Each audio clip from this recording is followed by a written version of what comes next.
Where's the guy playing me? We're running late here. Calm down. He's outside parking his car. He's going to be great as you. He's the perfect Louis. Joe. In the movie, he's Joe. This guy is one of a kind. Hello, my darling! I would have been here earlier, but I was bleaching my anus. The guy you got to play me is like Rip Taylor without the confetti. Louis Wexler is a comedy writer, Hollywood-based, loosely based on our own playwright, Kenneth Solms. And he's a gentleman who's had a very successful career, but not of late. In an attempt to rekindle his fading career, he writes a screenplay about a guy and a girl.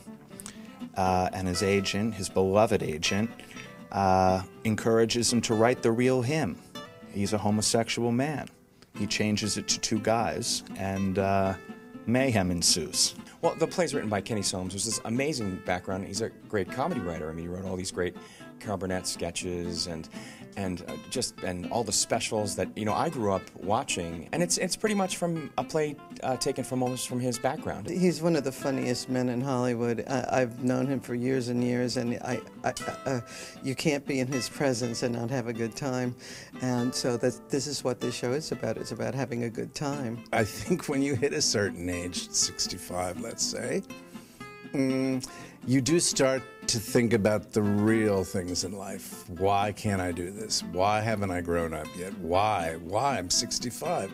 And it's been a catharsis. And, I've made peace with a lot of things that I never did. Things I couldn't deal with my parents when they were alive. There is ageism in Hollywood, and comedy writers face it. For actors, if we're lucky, we get to reinvent ourselves and play 55-year-old people and such. But for writers, it can be very challenging, if not impossible. Peter Scolari, I've loved since I was a kid, and watching him on all the television shows. And he's an incredibly skilled actor. And Liz Torres, the same story applies. Incredible theatrical background, incredible television background. So to bring those sensibilities to this play is what's required, and it's what they bring. Everybody in the cast is a wit, so we can barely get through rehearsals. I mean, Peter Scolari at one time and I were not looking at each other. We couldn't look, and my tongue is red from biting. It's a very fun evening because there's a lot of laughs in it, and of course, he's suffering. The character of Louis is suffering through the play, and of course, nothing's funnier in comedy than somebody else suffering, right? So it's about just kind of making fun of yourself, I think, a little bit, and not taking yourself too seriously. My parents probably would still think, "What, are you crazy?" And they do sort of say that in the show when they come back. They keep saying, "This is what our friends were supposed to see? What were you thinking?" No frontal nudity. I asked that be cut from the show. In fact, the rest of the cast, when they saw me frontally nude, said, please don't. Let's not do that. So that's not going to be there. And I was, I was a little pleased, but also a little insulted about that. The show's very funny. There's songs. We sing.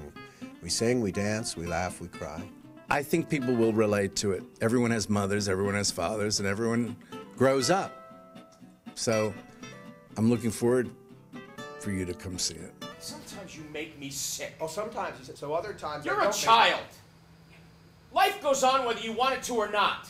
And you can't stay frozen in time, Louis, while everyone and everything grows up around you and leaves you behind. Wait. Can you just leave the pizza? I'm starving.